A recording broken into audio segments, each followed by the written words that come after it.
Welcome everyone to the AI Visibility Index exclusive preview launch.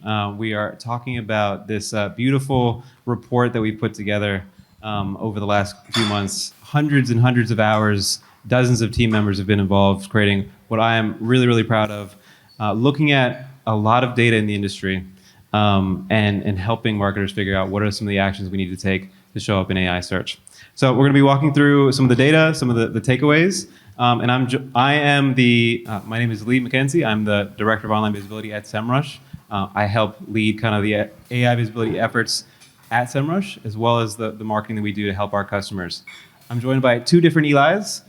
First, Eli Schwartz. He's a digital growth and SEO consultant. If you want to introduce yourself a little bit. And authored a book called Product-Led SEO. And one of the better Substacks that I subscribe to and read every week. The best. Which is productledseo.com. Definitely recommend signing up. And Eli Goodman, he's the president of Datos. He is responsible for a ton of the data that we collect to build out our product and help marketers make decisions about their visibility. Eli? Yes, thank you everybody for making it up the hill. Right, that's tough out there. Next time we're gonna throw a pool party, right, Nadine? DJ pool party. I want that every day next year. That's the draw. The pool is available downstairs. Yeah, I'm the data guy at Semrush, right? So we're gonna actually dive in and talk about the details. So ask me about any of that later. Okay, so the AI Visibility Index. We launched this last year as we started building out our prompt database. And now we're excited to release the 2026, at least the first 2026 edition, where we pulled 126 million prompts specifically from our US database and try to get a sense of what is happening in the space. We looked at 22 different industry verticals across 4 different LLM models, ChatGPT, and then a few of Google's models, Gemini, Google AI Mode, and Google AI Overviews, to get a sense of what do we need to do to show up in AI search. What brands are winning right now, what websites are being cited, and how do we move forward with the actions we need to take with our content teams, with our brand teams to improve our visibility. Before we get into more of the data, I want to lay out this mental model, this framework we've been working on, the 4 layers of brand visibility, where we're trying to look at both the data but also the organizational impact. Like, what do companies need to do to improve their AI visibility? We look at it from discoverability to product clarity, authority, and trust, and all of the different teams, all of the different parts of the organization that are responsible for creating content, for interacting with customers, for how the brand shows up in the world. We want to think about all of this and create kind of the shared language so marketers can work together, orienting towards a new North Star. When they're looking at data, they can figure out how it fits in to the work. Yeah, I think this is interesting to break it down into 4 areas, because a lot of what has been discussed around AI and AI visibility is, in my opinion, hacky and they're short term. But breaking it down into these 4 areas, you can really present to a client or to a management team where it is that you can have impact. So trust, I think, belongs completely to the brand team and to the marketing team. But the pieces around clarity, that's really where SEO can have impact, can make sure the pages are showing up the way they're supposed to show up. If you're not a brand, it's going to be very hard to show up in an AI result. But if you are a brand and you should be showing up in an AI result, this is where the team can actually have tactics that are not hacky, that are not spammy, and that are not short term. So I like the way it's broken down into 4 parts. I think a theme that I've been hearing at other panels here at Cannes so far is just what are the things that we need to do? It's the educational component. We want to look at data, we want to look at creative, but really what we're trying to get to with this is what are the organizational changes? What is the shared language that we need to develop so that we can all continue figuring this out together? Yeah, and one thing I'll add, I also love the graphic, the flywheel of it, right? Because I feel that ever since AI search, November 2025, 24, right? That sounds about right. Is when it became a thing, is everybody's I have this new thing, it's this new silo, and it's completely different. Yes, it is new, but it is not necessarily cannibalistic, right? I feel that AI search and traditional search have this interplay together. So that's why, again, I like to think about this when we talk about it, that it is the interplay amongst AI search, amongst everything else that you've already been doing forever. So you don't want to think of it just as its own channel as much as a new one that is part of an already existing framework. Even though it's a brand new behavior, it also pulls in from the other stuff. So I just like everybody keep that in mind, right? Everybody's like, oh, SEO is dead. Like, I'm not so much into that. So anyway, that's just my thought. Okay, so move number one. We want to first kind of benchmark how does AI see our brands today? And we want to think about all of the different channels that are important to our brands, our customers. For this report, we specifically looked at ChatGPT, Gemini, Google AI Overviews, and Google AI Mode, because I think those represent the vast majority of usage today. If you, depending on the company you work for, maybe your customers lean more towards Claude, or maybe there's a local LLM, depending on what part of the world you're in. But these are the four that we want to look at holistically so we can see where are we strong, where are we weak, and what are the opportunities. And kind of the first takeaway that we found is that for ChatGPT and Gemini, both AI chat tools that you install and you generally log into, they, on a monthly basis, share 78 out of 100 recommended brands. So there's a tremendous amount of overlap in terms of the brands that they're talking about when customers are typing prompts into them and the answers that come back, the brands that get recommended. I'm curious how you think about these. Yeah, this is exactly the way I think it should work. So one of the challenges that every challenger search engine has had for the last 25 years is that Google's algorithm has always been really good at mirroring the way the world thinks. So in my SEO career, there's been instances where large brands have been penalized and the penalties didn't last, and SEOs have complained that it's so unfair. So one big one was BMW. They were caught buying links and Google penalized them for like 48 hours. And the reason why is because the average user who Googles BMW, and this is a penalty, I think they call it the blacklist penalty or something along those lines, where you disappear. So you Google the brand and you completely disappear. So the average user is going to Google BMW and they're not going to find BMW's website ranked number one. And they're not going to think, wow, they must have done something really bad for Google to hate them. They think, well, Google's broken. I'm going to go to Bing. I'm going to go to, I don't know, at the time, let's say MSN. So that's the way brands should work. So Google's algorithm has always been really good at surfacing who the brands are. Yes, there's been manipulations around the edges where brands that didn't deserve to be there can show up.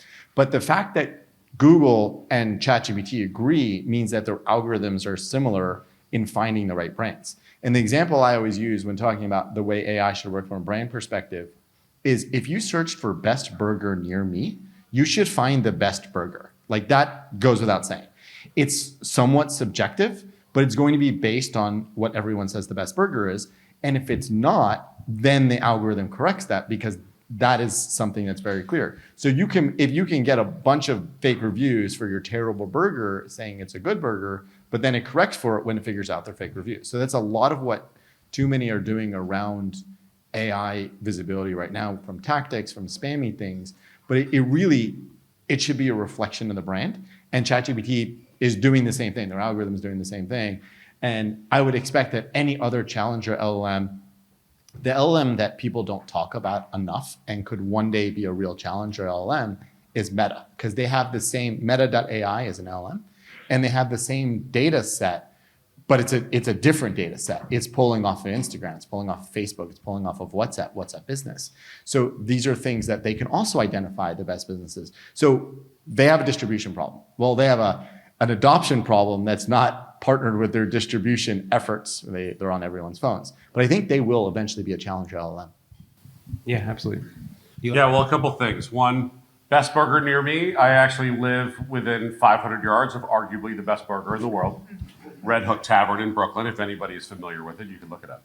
Second, and I did want to piggyback on your point about Google mirroring, let's say, what the populace is into or human behavior. It's also a chicken or the egg. Is it human behavior mirroring what Google drives them to do, right? So also just, helps bake my brain if I think about the past, almost 30 years now we've been doing this thing with Google.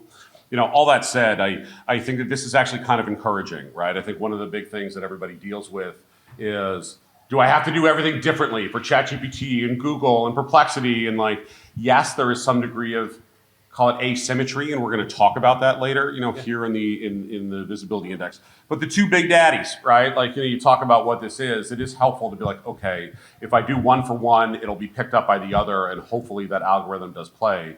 But I think when we get into the specifics of everybody's particular industry, that asymmetry or asymmetrical nature of, call it strategy, needs to start to play. But at the very least, that was a nice thing to be able to see. That wasn't like totally distinct, and you're like, great, now I have 12 jobs. If I could just answer one question everyone's going to ask later, why none of the other LLMs were included. So I'm going to answer on behalf of Leigh, who did all this work. So the way I think about this, and every B2B company I talk to, so they will over attribute leads to LLMs. But in reality, I haven't met any brands that are doing better than they ever were. They're not seeing this huge hockey stick in growth because LLMs exist. What the LLMs have essentially done is replaced what the other channels used to be. So for a B2B tool, it might have been G2, it might have been Capterra. So ChatGPT and Gemini and Claude have stolen that traffic from those platforms. So if we're thinking about should you spend more time on LLMs, yes, but your business isn't going to grow astronomically because you've been able to figure this out. This is now the new version of content marketing. It's now the new version of media. So whether it's ChatGPT or Claude, like that's debatable, but I do think they're always going to represent a very small percentage of market share. You're not going to find that many people who have a Bing SEO strategy. Bing wants them to, but it's always going to be sub 10% of the market. So you shouldn't put in more than 10% of your time into what's sub 10% of the market. And I think Google likely won this right now. So if we're like really thinking about it, it should only be Google, and you should really only focus your LLM efforts on Google. But I wouldn't put too much weight into any of these other LLMs. So like, certainly not Perplexity and DeepSeek or anything else. Yeah, and we will get into how we need to think about broadly about how Google shows up, because it's not just Gemini that people have installed on their phone or their laptop. It's how all of the other services are interacting. And I also just want to point out that 78% is a high degree of overlap, but we do want to look at least both of these together and not just think of kind of the shorthand of AI search as ChatGPT. Like, we want to look at both of these. Where do they align, but where do they differ? How does the citation mix differ? Like, where is Gemini pulling from that maybe ChatGPT is not, and vice versa? Yeah, the divergence is the most interesting part. Yeah. Right? Like, where does it go? So, and why, I guess. Yeah. So the third LLM that we looked at was Google AI Reviews. So powered by Gemini, but a different flavor of it. And this surprisingly had the least amount of overlap, just about 50 to 50% compared to all the other platforms. And I think Google AI Reviews are really interesting. Google a couple weeks ago came out and said that they reach more than 2.5 billion users per month. Gemini crossed over, or just about crossed over 1 billion. Google AI Mode, similar. And then ChatGPT also is around 1 billion. But a lot of people see Google AI Reviews. And I think that the different experience is the way it works. We've been conditioned to expect an immediate response. So when Google's generating an AI overview, it can only do so much thinking or computation before it has to present you an answer. So I'm curious, Schwartz, how are you thinking about the Gemini version in Google AI Overviews compared to some of the other services? So I think this is a structural problem at Google, that there are 200,000 employees, and Google AI Overviews is built off of Google search algorithms, which are 25 years old, and Gemini is a rebuild from scratch. For the longest time, Google had an Android team and a Chrome OS team, and I think they just combined them a couple of years ago. They have Google Maps and they have Waze. So there's a lot of things they do which don't necessarily make sense. But imagine you're the VP of search and then there's a VP of Gemini. You both want a big team and you both want to have a lot of authority. So it's going to continue to have two different tracks and two different things. One of them is eventually going to win. So it's probably going to be Gemini because it's a rebuild and it's LLMs.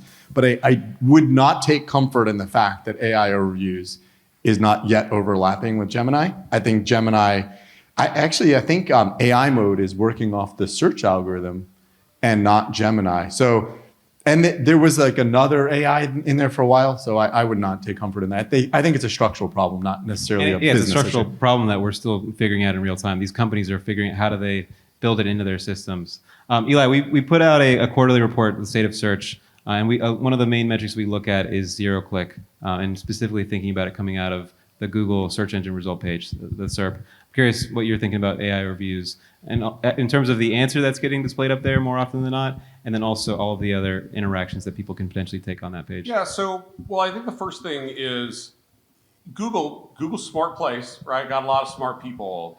And as we talk about pushing both Gemini and AI mode, you kind of got to deal with the fact you got to meet people where they are, right? And I think that that's, in the grand scheme of things, we all kind of live in this bubble that it's like AI search, this is what matters. But if you actually look at the numbers, the amount of visitation out of all visitation on the internet is actually very tiny, right? That goes to, let's say, at least on a browser basis, to any LLM. And although that is doubling, right, like year over year in the US, EU, globally, it's like a tremendous thing. You also got to remember that classic search is also still growing. It's not being cannibalized. Like AI search of any kind is driving new behaviors that are actually like working in this almost correlated way. Like how many people here have been like on Gemini or ChatGPT, done what you're doing, and then immediately go over to Google and search for something?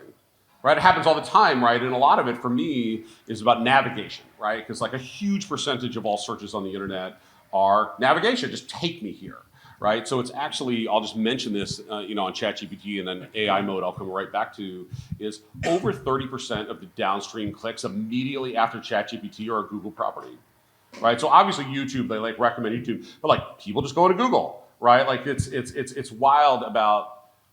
You got to remember that, like, just because we all think LLM is the whole thing, it's not necessarily the destination, right? So I take that back to the AI mode piece, which is, I feel like LLM light, right? You go to Google and then they just decide that they're just going to serve me an AI mode. Does it work? Does it not? And in the state of search report that that Leigh is mentioning, it's beginning to spike. And I think if everybody saw Google I/O a few weeks back, they announced this. Everybody was kind of worried it was going to be default, like only AI mode, which ended up being, I think, overbaked. I don't think that's what's happening. But you could see in the data that it is beginning to spike about how often they're driving it. So I come back to when you talk about what happens inside of it is, and I think we'll talk about this later in the report that we're talking of, but like Google favors themselves, right? Like that is absolutely, like they're a total homer, right? So you're going to get a lot more YouTube videos than like others. And I think that that's Google's, again, I go back to being smart. Like they're going to push like their own properties right up to the limit of whatever like the legality is. Because I think there's different, in the EU, there's different about like self-preferencing versus others. But yeah, I think that that's something you got to take into account, particularly as a marketer, but also just as a consumer, understanding the guts of what's going on and what it's being served to you and why. Yeah. So great segue into the next slide, Eli Goodman. When we are looking at these different platforms, we also want to think about what does the citation mix look like? What websites are they pulling from? And for ChatGPT, we see that it most heavily relies on Reddit, so conversations that are happening in subreddits from real customers. Gemini surprisingly cites Wikipedia quite often. And then when it comes to Google keeping Google in Google properties, keeping people in Google properties, AI mode and AI overview cite YouTube the most. You will not leave this casino. You will not leave this stay. casino. You will eventually click on an ad and pay for it. I'm curious how you're thinking about when a customer's like, we need a Reddit strategy or we need to do more video. How are you kind of, Eli, presenting to them? We need to think holistically about our channel approach. It's not just about short-term tactics. It's about building durable, long-term strategies and bringing teams together. So through the last year, I worked with a car website, cars.com, and they had been pitched a lot of really spammy Reddit strategies. And the strategies create fake accounts and come in and say, hey, you're interested in buying this car, check out this review on cars.com. And the Reddit account is like, fake account 123, and then the account gets banned. And one thing everyone should know about Reddit is that they have a deal both with Google and OpenAI, and they're giving the whole feed. So they're not giving permission to crawl, they're giving everything. They're giving the data set. So if an account gets banned, that's part of the data set. If a comment gets downvoted and then you delete it, that's part of the data set. So whatever Google and OpenAI are doing with that data, it's not crawling, it's everything. So they're building their own algorithms on top of it. So with cars.com, what I suggested they do is they are a car advisor. That's what their website exists to do. So I suggested that they create an actual it depends on the brand. And let's say, yesterday I met a retailer who did not own their own brand on Reddit. So they had to have ask whatever that brand is as their Reddit subreddit. But if you can own your own brand, so you build out a cars.com official subreddit where you're going in and people can come and ask questions and say, we're here to be helpful. Or they could create accounts that are official and they're not pretending to be not affiliated. They're coming in officially and doing that. So whether that works for LLMs or not doesn't matter because it's a channel. So no one's going to create YouTube accounts. If you're a real brand, you're not going to create faceless YouTube accounts. You're not going to create faceless TikTok. You're not going to go and create spammy Facebook accounts. You're not going to do any of that stuff. So do the exact same thing you would do with any social media channel on Reddit. If it helps with LLMs, that's great. That's a bonus. The same goes with any other social media. If it helps with LLMs, that's a bonus.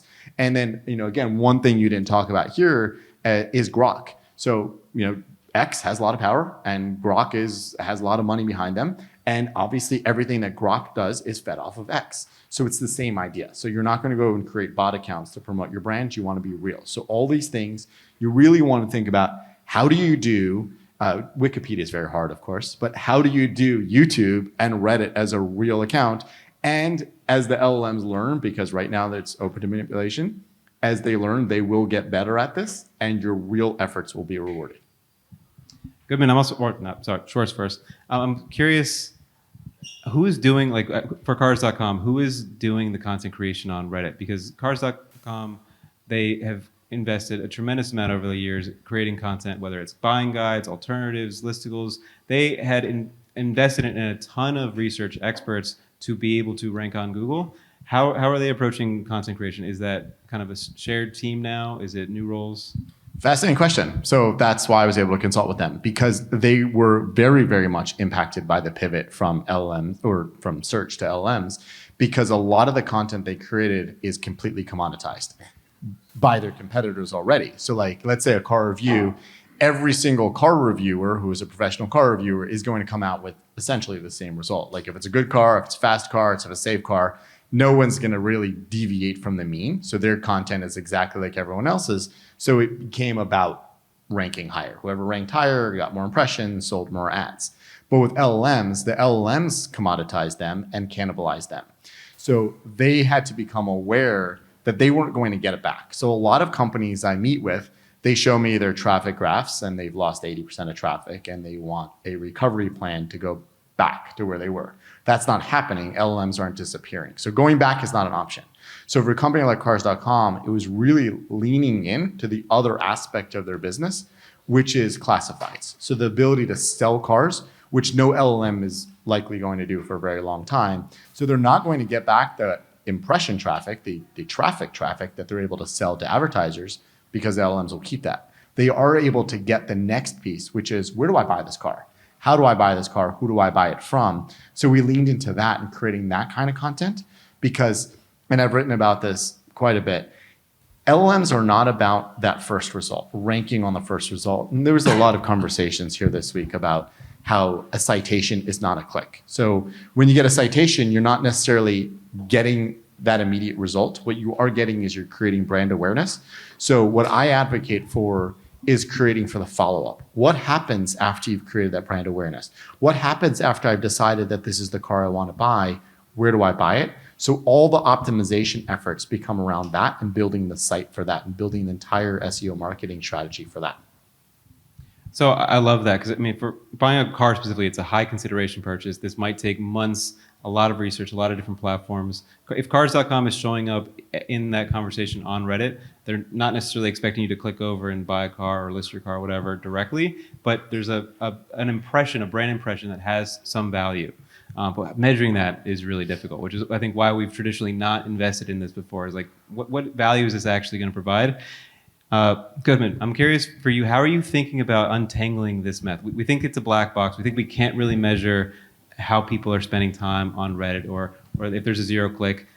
We heard it yesterday. We've lost kind of any data on that. How are you thinking about it with the products that we're building, trying to tell that data story of there's value when people are spending time on Reddit and then going to YouTube and then coming back to the brand website? building the business case for all of that investment. Yeah, this is probably like the number one puzzle that we talk about on a regular basis. Is like, it's one thing, you're like, hey, I showed up at a citation, somebody clicked, and then UTM parameter, bang, like I can now value that the AI search citation or brand mention or something mattered. But like, how often does that happen? Right, especially as we're talking about buying cars, right? Like that, it doesn't happen. Like I just topped on a car and buy. So we actually have been pioneering a lot over the past bunch of years. And so I had founded a company called Datos, which is in the clickstream data business, and then acquired by Semrush. So that's how we all got together. But our entire thing is about the journey, right? Like, both a quantitative and qualitative analysis of like what goes on across the entire internet, right? And then being able to identify how valuable or how impactful is any given, call it click or view or mention or whatever it's going to be. So there's absolutely a science for it, but it is somewhat new, right? And I think we've all gotten, let's say, I'm going to date myself, since I've been doing some version of this since the late 90s, is we all, like, and even before that was in like classic advertising, like, what was going on there. And we all went to direct response, right? Everything was about the data and the clicks and where it's going. And we talk about click-throughs, and now we're at zero click, and what do we do? It's kind of messy. So it's been a problem that we're all trying to deal with.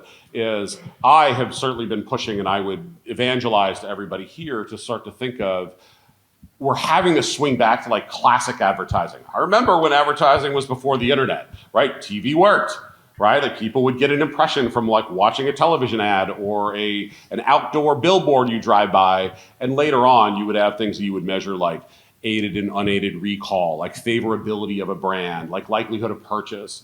But that is, that takes, you got to sort of, that used to be a lot of survey-based stuff. And what I'm getting at is there are, in Clickstream in particular, because we look at like the click by click in order of like what people see. And that's what Leigh was mentioning, that sort of curly Q journey about how things get done.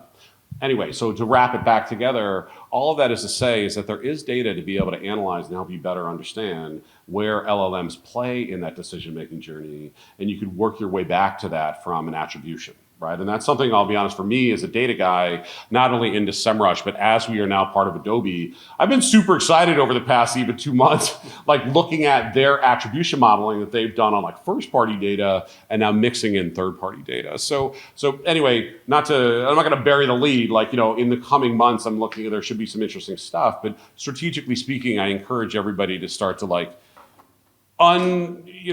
untangle your own brain about just like that classic, well, where are the clicks? How do I get the clicks? Versus, and Eli 1, I'll be Eli 2, right? So Mr. Smarter Schwartz, Eli. That's right. Better Eli is, it's a very good point. You got to think about that brand, like the branding and the legacy impact of that. The impression matters, right? How to measure it, that's a whole different story that we're all dealing with. But when you're speaking to, either you're the CMO or you're speaking to your CMO about what you're trying to accomplish, I highly encourage everybody, you could like start to push back into like classic advertising metrics, branding advertising, not just direct response, which usually makes up 70% of all advertising is actually branding advertising last time I had checked, versus click here, buy now, do this, take this action. I recommend working through attribution modeling that could help. Use classic ads. I just say it's and not to be too old school with it, but I think that there certainly plays here, especially based on how difficult it is to be able to track the value back to like the investment. Yeah, we've just been over optimized. Like we've been optimizing for performance marketing, and we need to come back around to brand marketing. There's a section at the very end of this book where we asked a series of experts, including Eli Schwartz, and one of your things was about personalization. Well, I just want to add what's for smarter Eli. I think that SEO has gotten stuck in performance marketing, and we have to move away from it. But then that means SEO can't be measured, which is why I've found a lot of SEO teams have been getting laid off in the last couple of years. And the way around that is not to avoid being measured, but to find another measurement. So there was a client, I worked with one of the largest LLM companies, one of the 4 up there. And when I was onboarding with them, I explained to the team that there was not a chance they were ever going to generate any more revenue from the efforts we were doing, because they already spend hundreds of millions of dollars on brand awareness, and SEO is never going to move the needle, and our efforts, whether we were successful or not, could not be measured. But they had a different metric. Their CEO was looking and was not satisfied with certain results, which is the project we were working on. So that is the measurement. CEO happiness becomes a measurement. So whatever it is that you need to do, that's CEO happiness. And years ago in my career, I worked at SurveyMonkey, And the CEO, Dave Wilberg, who tragically passed away, he had come from Yahoo. And he was very disappointed that SurveyMonkey did not rank #1 for surveys on Yahoo because that was a search engine. And I couldn't make that happen, but from a CEO happiness, I was failing that metric. Fortunately, Yahoo is we're recorded, so sorry, Yahoo. Hopefully I can still go to Tiesto tonight. Yahoo is a really crappy search engine, and he fixed it by making a phone call. So CEO happiness is a metric. Whatever your metric needs to be, you have to find a metric. It can't just be, sorry, black box, I don't know what to do here. The new North Star, CEO happiness score. And have the CEO just make a call. Take care of it. Perfect. So for takeaways, but again, just like we need to be thinking about these platforms as different. When we're looking at the prompts that we want to track across discovery, consideration, brand review, like what is being pulled in, and then how do we go and improve the content that we need? Well, what content do we need to optimize? What content do we need to create on what channel? You need to just be measuring this holistically. Start with a benchmark today as soon as possible, and then start taking actions to improve that brand visibility across the LLMs that matter to you. All right. Move number 2, identifying your brand's citation core. So when we do a report like this, we look at 126 million prompts, specifically in the US. We try to scale it out across 22 different industries, but there are some inherent limitations. We can tell you the overarching platforms that are really important. We can tell you some of the individual niche sites that are important, but what you really need to figure out is the prompts that you care about and the sites that are relevant for your business in the region that you care about. And that's what we are calling the citation core. It's identifying the 5 to 10, maybe less, maybe more, really important sites and platforms that you need to be considering for your content strategy. And we talked about this a little bit with cars. Like there are definitely niche sites there, whether it's cars.com, Cars Guru, again, varies from country to country. When we look at software and finance and beauty and travel, like LinkedIn is not going to be relevant for all of these. Reddit might not be relevant for all. It really is dependent. So when we put out a report like this, find what value you can get from it, but then go a step deeper. Actually use the product and start measuring what are the site sources that are relevant for your business. I'm curious, Schwartz, how you're thinking about this with clients when they're like, we need again, Reddit strategy, but how are you identifying these citation core sites? So I think this is alpha. When we think about where LLMs will go, you just have to conceptualize anything that should exist, and eventually it will exist. So I consulted with LinkedIn a couple of years ago, and they were thinking about these kinds of things. So today, the individual authority of someone saying something on LinkedIn doesn't really translate outside of LinkedIn.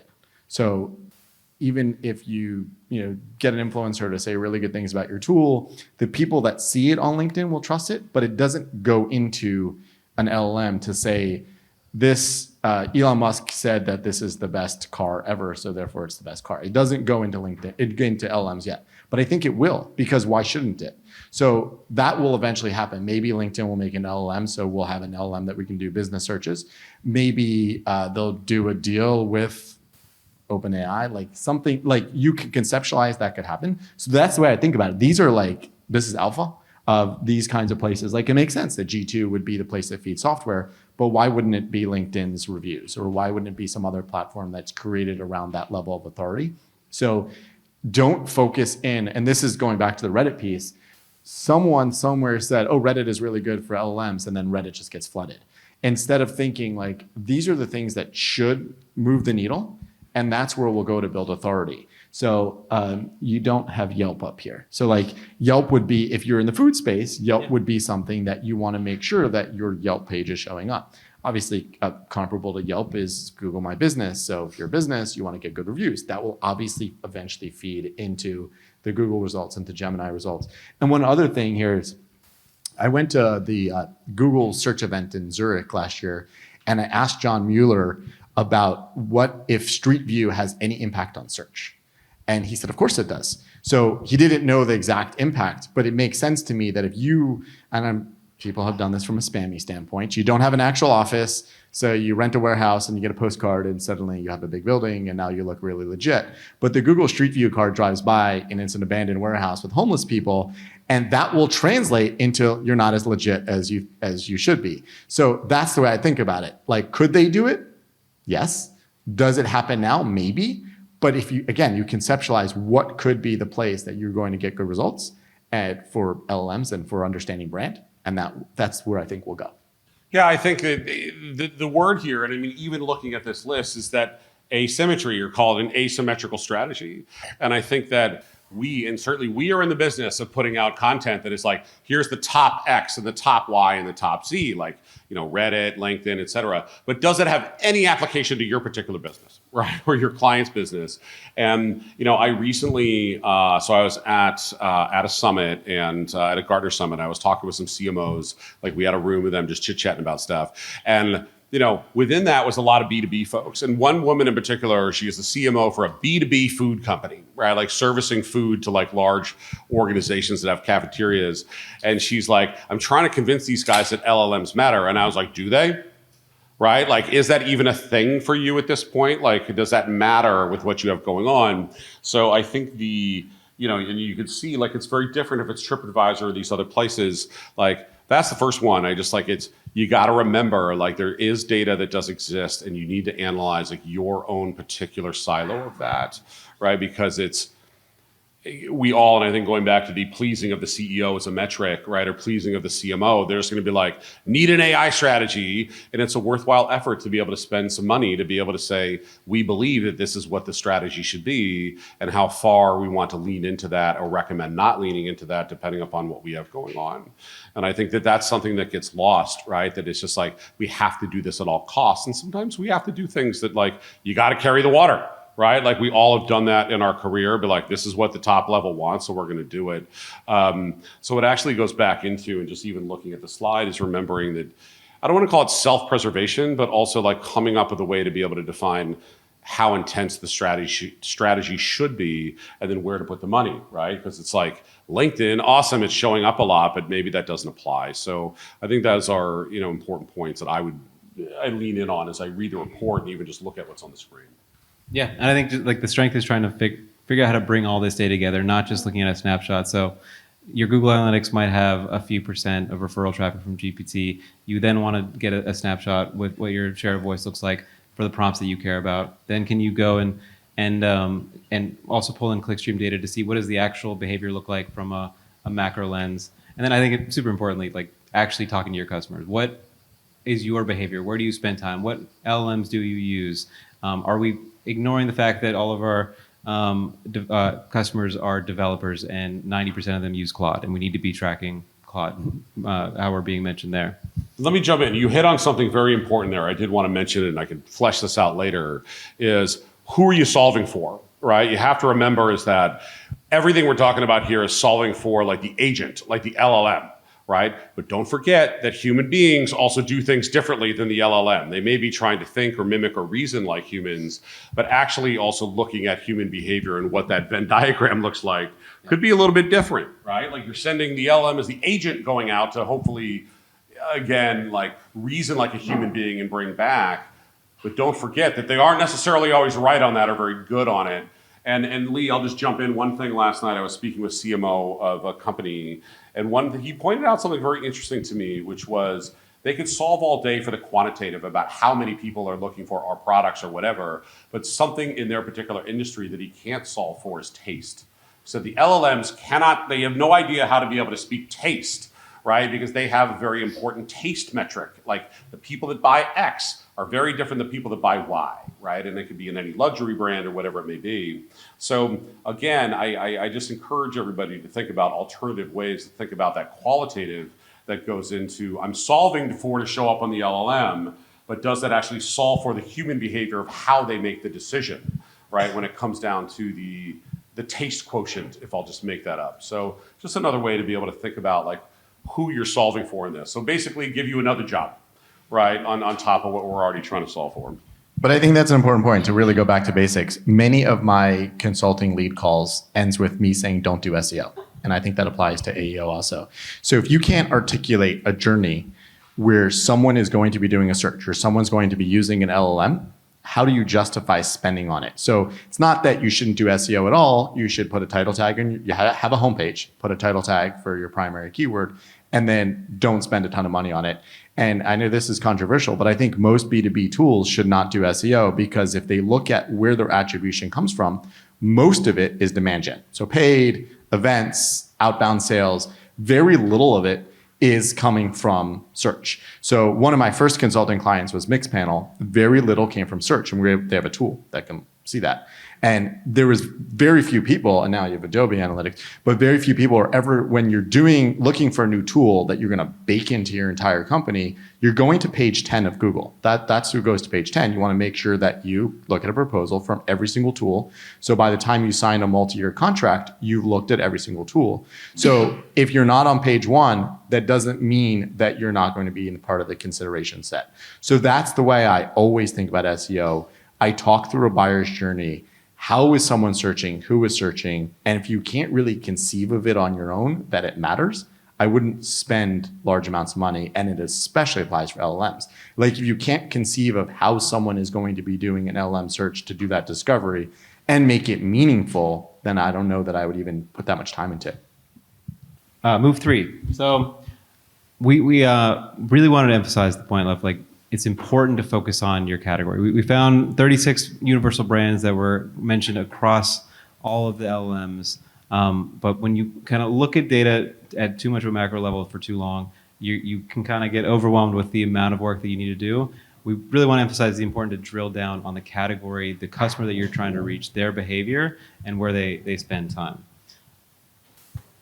In this report, though, like we identified these 36 companies that or organizations that range from platforms like YouTube and Reddit and Google to individual products. The companies that are influencing citations, it could be the eBays or Walmarts of the world in e-commerce, or the actual brands, Apple and as the biggest one. So Apple has very different visibility needs or wants when it comes to is it being recommended as the best smartphone or the best affordable laptop now, where when it comes to Walmart and Etsy, like they have a different relationship. They're trying to eventually get the last conversion so they can make money off it, but also influence the LMs. Okay. Do you have anything to add? Yeah, I think this is a brand call out essentially. Yeah. And there's a plus here, which is for the longest time, search always had to optimize towards brands. Google had to optimize towards brands. Because if you did an e-commerce search, this is for the US, but if you did an e-commerce search and you didn't find Amazon, Walmart, Target, Best Buy, then Google was broken. Again, going back to my BMW example, because Google knew that they could trust Amazon that you were not going to get scammed. They could trust Walmart that you were not going to get scammed. So they optimized towards those brands. What LLMs actually allow consumers to have is more personalized, more specific search. So if there's a product that you'll be better serviced by a small Shopify store, it will actually be surfaced. So for today, I think that the brands are showing up, but eventually we're going to be in a world where the LLMs will know you. The personalization is already starting on Google, and they'll recommend that small Shopify store that's a perfect fit for you. So there's an advantage. It's good for you because you're now finding something you would not have otherwise found. It's on page 10 of Google, and they don't know SEO. Again, that's a huge advantage to LLMs, is that with SEO, you had to know SEO, you had to do SEO. With LLMs, it sort of does it for you, but just by existing, it figures out it's a fit. And the advantage to the search engines is if they make a mistake, they only made a mistake for one person. So imagine there's like an e-commerce category where Google optimized for some e-commerce site that steals credit cards. Google would be at fault. But now they can send 10 people to that site and no one would even know that happened. So that's like, this is again, a huge advantage to small businesses. I think small businesses can benefit in this LM world, but for today, it's mostly brand centric. And for generic searches, it's going to be mostly brand centric. And that I think would come up in a visibility study, but you will find more businesses are succeeding in this better world. I'll be quick then. Well, kind of quick. Is one, I think this is actually emblematic of, think about what goes on apps on your smartphone, right? How many do you actually use? count them, probably single digits, right? And this is no different, right? The digital shelf space that happens in LLMs, it's the same thing. You have a head versus a tail. But like what Better Eli was talking about, I think hits on, a couple of very, we're going to go all day on this, by the way. So, but it hits on a couple of very interesting things, which is the surfacing of niche content, right? And your ability to find it. And I think we all have talked about the example that like, there's that one person on Reddit 10 years ago that had the exact same problem that you were looking for about which knob on the thing to turn, the whatever, and it totally worked. You're like, that's perfect that I was not able to find this. But bringing it back to the LLMs is something that's interesting, even for the big brands, is the prompts themselves are also very interesting about what people are willing to ask for and what they could find. And this is something that I have actually just tracked on a personal basis over the past year about shopping for big televisions and what people ask for, and then how the brands have eventually shifted this. Because a year ago, or call it 2 years ago, give or take, I was looking for a big screen TV, and I live in New York in like a warehouse space that has like an old elevator. So I have this enormous wall, but a very small elevator. So everything for me for buying a big screen TV, and I wanted to buy this 100-inch television, which I did buy, was how big was the box, right? How big was the box? And and then we began to see, and Philip on our analytics team, we did analysis on Samsung TV buying. It was very interesting, like as people were getting to the bottom of the funnel, they were asking that question, but they weren't getting an answer, right? And I remember when I had to do it, I had to dig into like the PDFs all the way into the thing, and it took forever. It was terrible. And then the LLMs also were not very good at surfacing this data because it was very hard for them to find. And think about it. People are trying to figure out, am I going to be able to fit this through the door? Can I fit this in my car? Right? Or my truck, can I get it home? And it's something of, you also got to remember about even these big places have a difficult time, and they should be figuring out how to better surface that niche content that they have, but don't realize it. So it's not even just about discoverability, but using that prompt data to help you figure out like, what type of things should I move around? And I bet you if you go to Best Buy and these other places, it's now not buried in a PDF. You actually look through and you could find on the website, it'll list out the size of the box, right? So I just want to go back to sort of that flywheel nature of these things informing each other. And even though it seems like it's all the mega brands, they're also trying to shift themselves around to do a better job of their own niche page 10 content, knowing that there is going to be somebody like me that will spend big money. That was not an inexpensive purchase, but it took me forever to find it, and I couldn't find anybody to take my money in the right way. So I think it's a perfect example of like really understanding your customer. What are the challenges that they might have at the edge case? If they can ask anything, put any sort of context intent into a prompt, what data do we need to have? So there's the kind of the audience research, the brand problem, and then when it comes to the SEO team or the content team, how are they optimizing the PDP, the product detail page? So that there's a bullet point that is box dimensions in inches and centimeters, that's also being surfaced in the shopping feed that is being piped directly into ChatGPT ads and Google ads. It's realizing like the more you spend really understanding the edge cases and needs of your customers, the better chances you will have showing up. Right, but like maybe I should just start a website that is like box dimensions, and that's it. Right, and it's something that you just don't realize that like that suddenly you become the authority. And I think that's what you were talking about. It's you don't have to be all of these brands. You could be niche and then somehow become the single voice of this thing that you didn't even know existed before. I'd only start that website if you want to make a case study about your traffic being stolen by Google. Right. So yeah, and we just want to kind of, as we've been talking, just compounding your brand, the work that you're doing across all the different sources. It's the owned services you have. It's your website still being critically important. It's the profiles that you own, whether it's your LinkedIn profile, your YouTube page, the content you're putting out. All of that is really important. Combined with the earned, how are you working with affiliates and partners? How are people advocating for your products on your behalf if they're really excited with the problems that you solve?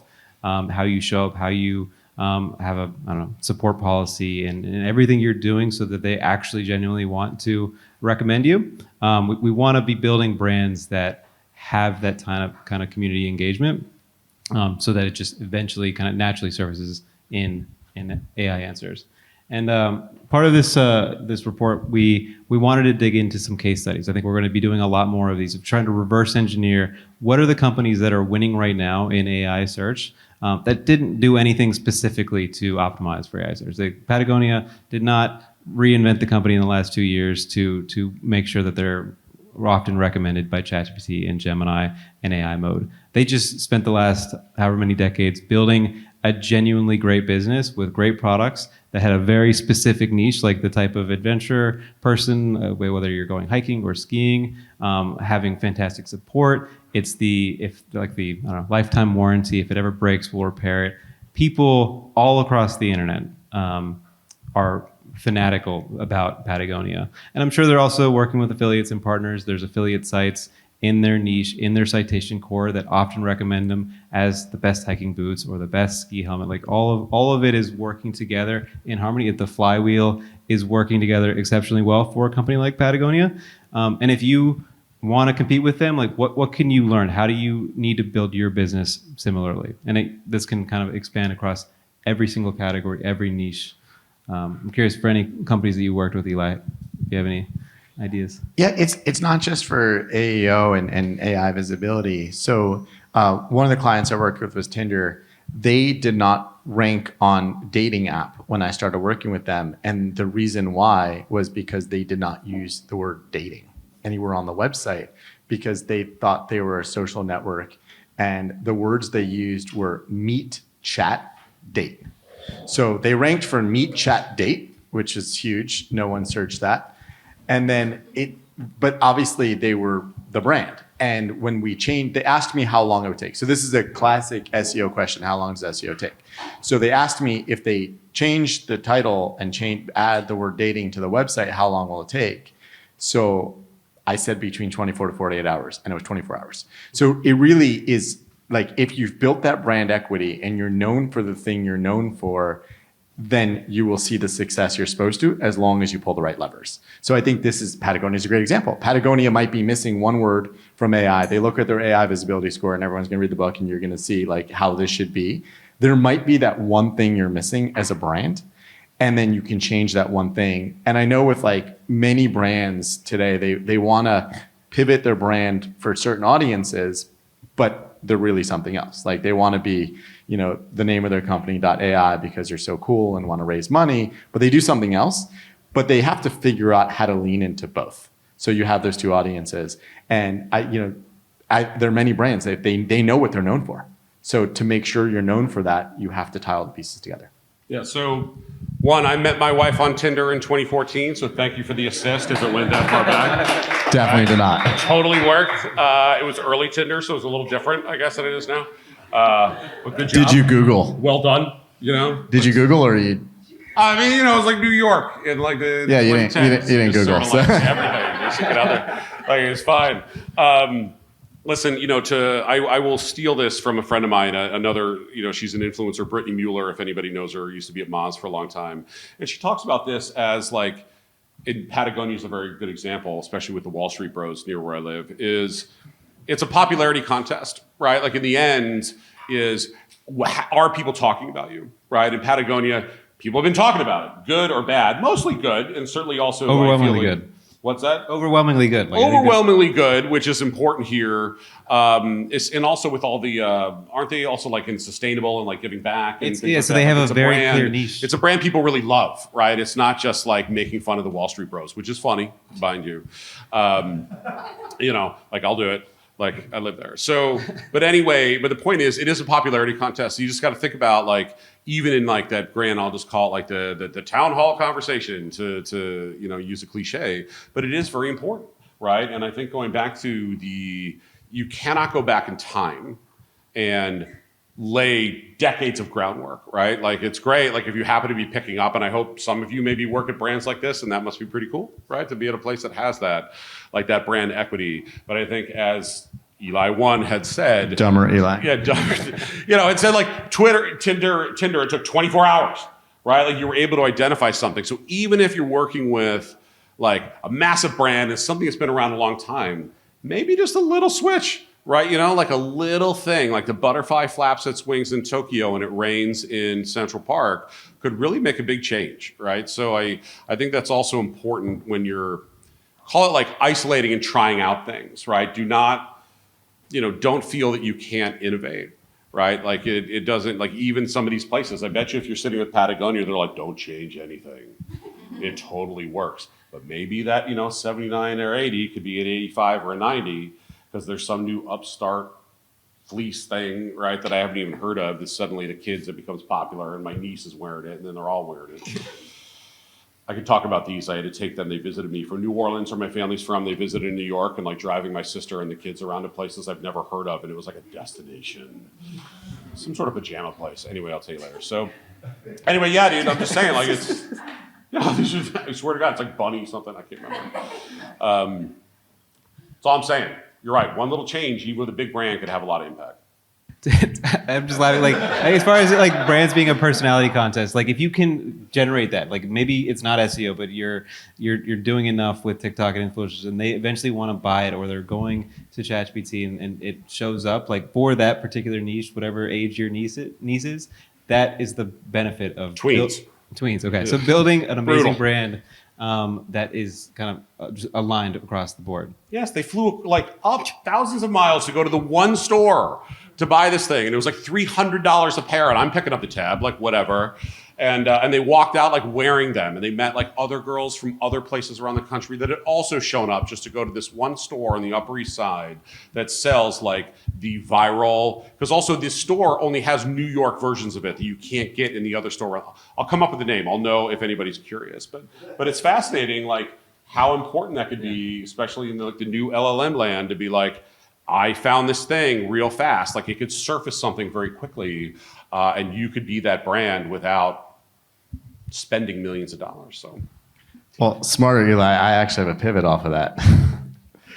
Before ChatGPT came out, everyone said Google was dead because of a different brand, TikTok. So I remember having conversations with Google, and they were trying to figure out how to fend off TikTok, which is where we got YouTube Shorts. So Google's been dead for so long; they're still not dead. Don't stop betting on Google.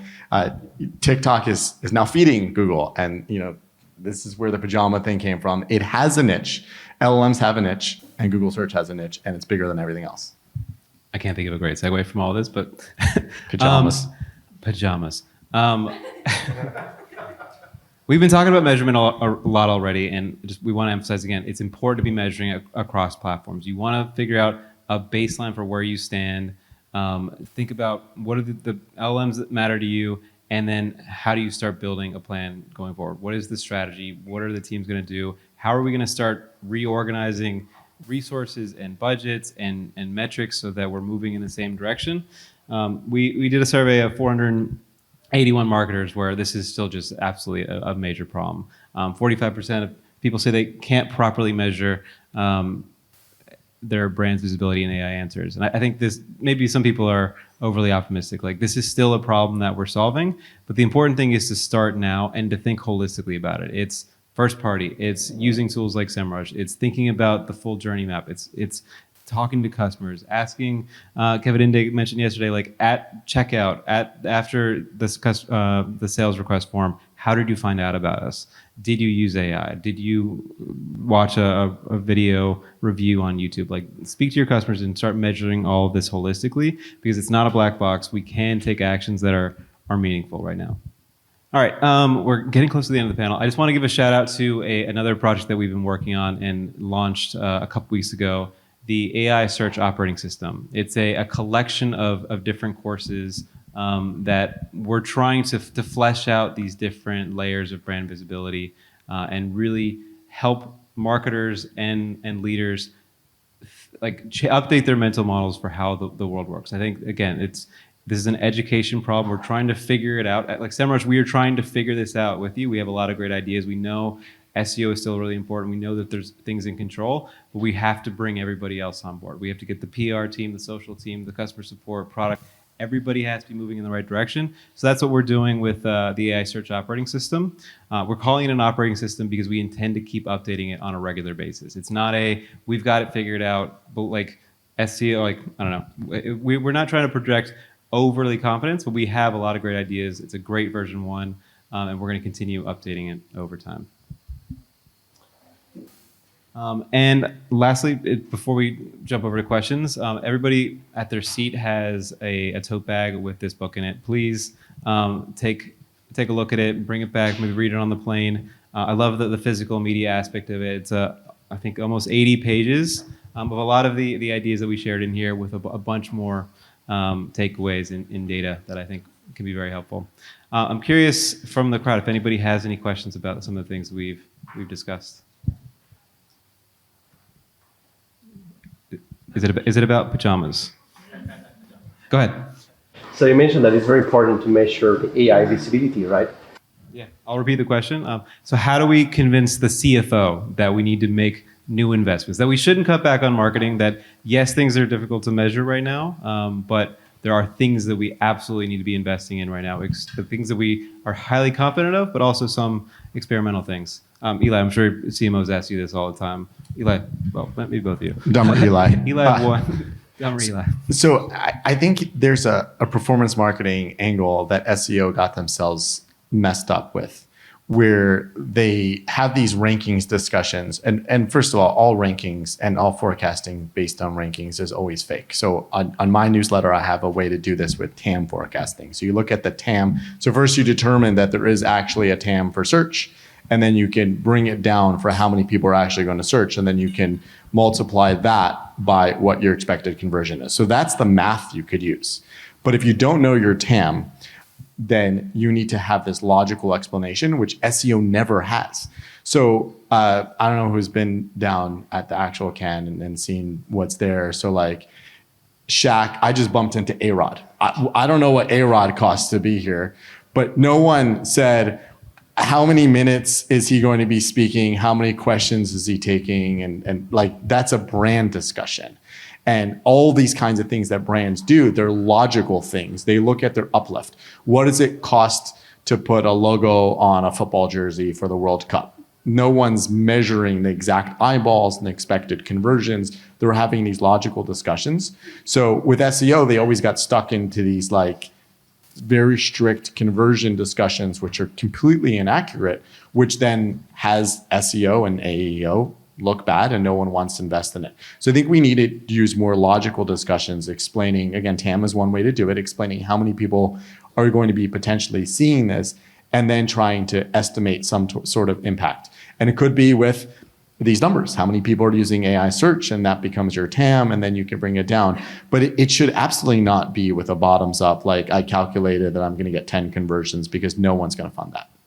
Yeah, so one, that's awesome you met A-Rod, because I did not meet A-Rod. I walked next to him. All right, well, I ran into Hoda.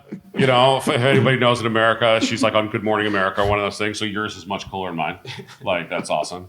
Unless you really like Hoda. But to go just to piggyback on the point, I think context is actually really important, right? Is that walking in the door and just being like, this is AI search and this is the plan and this is what we're going to do in investing. That's all fine and dandy. Like, you need to be able to come in and say, this is what we believe it'll cost, how we're going to measure it, like what we intend, what are our intended success metrics, right? So out of the gate, making sure that you are setting up the appropriate success metrics of like what you believe you could achieve and what you should be going after. High recommend.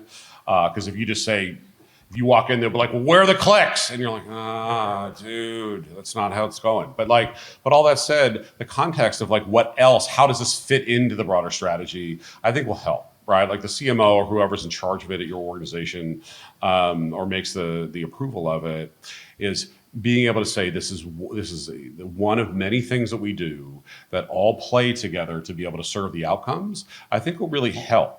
Right. And it'll actually give you a lot more breathing room and call it firmer ground to be able to sit on or stand on moving forward when it doesn't go exactly as you plan, because it won't.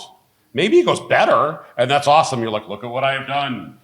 Right. Look at how awesome I am. But like, we don't know. Like a lot of it is you're just doing it into the black. So, that's why I think setting the expectations and then having the context of everything else that you do.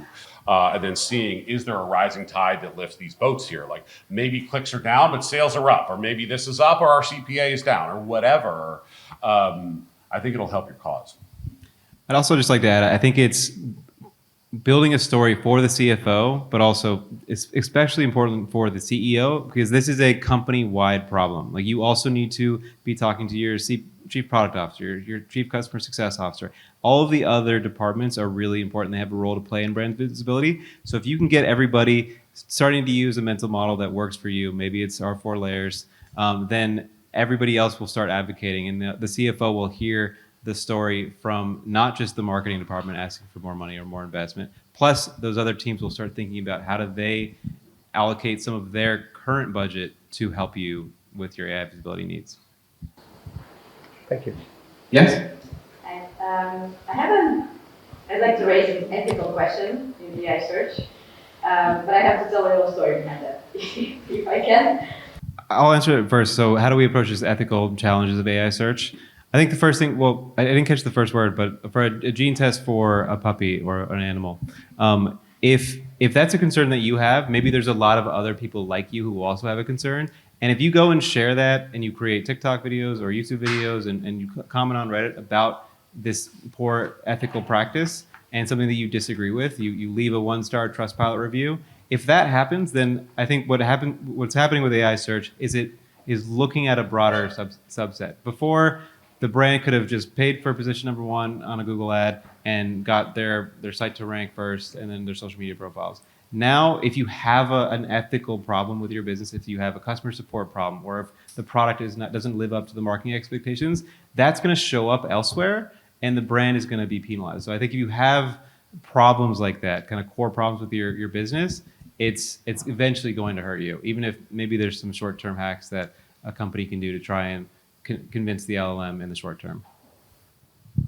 And I mean, the training set was already there. So we already lived in an unethical world. It's just being presented differently. So all the places the LLMs learned from, they were already evil. So it's not a new problem. Like someone already created these web pages and did SEO and it ranked. So I think now it will actually be fixed because we have this ability and things go faster. Like I asked a Google engineer a year ago, or I don't know, whenever the Forbes penalty happened, I asked a Google engineer, like, when are you gonna do something about Forbes? And he rolled his eyes. He's like, we've been working on it for 4 years. So Google has always had these problems that they couldn't have false positives and false negatives. So they would know Forbes is being manipulative. But the biggest problem they had with Forbes is that Forbes is not 100% manipulative. It's actually a magazine that puts in real research and it's actually a brand, but they also let people just create content and do whatever they want. So from a Google standpoint, like how do you find which writer is manipulating and which writer is an actual journalist? It's a very hard algorithmic challenge. But with AI, it becomes much smarter. So you can figure out like, this is bad advice, this is good advice, and they can look at more signals. So I think the world now becomes better. But what you're pointing out is just a spotlight on problems that already existed. Yeah, and I'll add just a couple of things. Is that one, I guess, is the question from you as a consumer at home or as a marketer, how you deal with it? As a marketer, because I'm about to join a mental health startup. Right, sure. Yeah, so one, I think we should all just build in the fact that, and this goes back to the taste example I had mentioned earlier, that expecting an LLM, which is a new technology, to be able to discern, right, to be able to make that call for you and have like ethics built in. I think we already know, we could talk all day about how those algorithms favor certain types of ethnicities or gender or any number of things, right? You have to be very careful about trusting them. And this goes back to something I said earlier about the interplay between LLMs and traditional search, right? Is that people do have like a trust problem with LLMs because we all know about hallucinations and these types of things. So I think that the way that I would say this is like slow and steady wins the race, right? So you go to work at a mental health startup, that's something you need to be very aware of. And the best way to be able to combat that is you can't deal with what the short-term issues are going to be related to which LLM talks about which thing or whatever. Or also, what's the regulation behind, can they even offer advice? What are they going to be able to say to a medical problem? I know that it's different in the EU versus the US, et cetera. So I would say that going back to that trust point is having you stick with good quality content and then also think about not just the LLMs, but the traditional search aspect that I think is going to play there because people do continue to show and demonstrate behavior that they are not just taking answers from LLMs and running with them. Yes, we hear about like the bad problems, the unfortunate edge cases, but that's why I'm saying is you can control what you can control, and certainly the surfacing of content. And as Eli, my better, had said, like this is something that will continue to like sort itself out because I'm going to reverse the idiom. short-term pain for long-term gain, because I think it's usually the other way around, but like, or maybe whatever, I'm mixing it up. But the point being is that there's going to be that, there's going to be a wild, wild west. We still continue to exist within it, but you do have the ability to be able to like control that content that gets surfaced or found or discovered, I guess would be a way to put it. So that's where I would lean in while all this kind of sorts itself out in the coming years. I think we like to say discovered and brands that are chosen. That's what we're aiming for. Yeah. Maybe we have time for one more question? If not? Yeah, last one.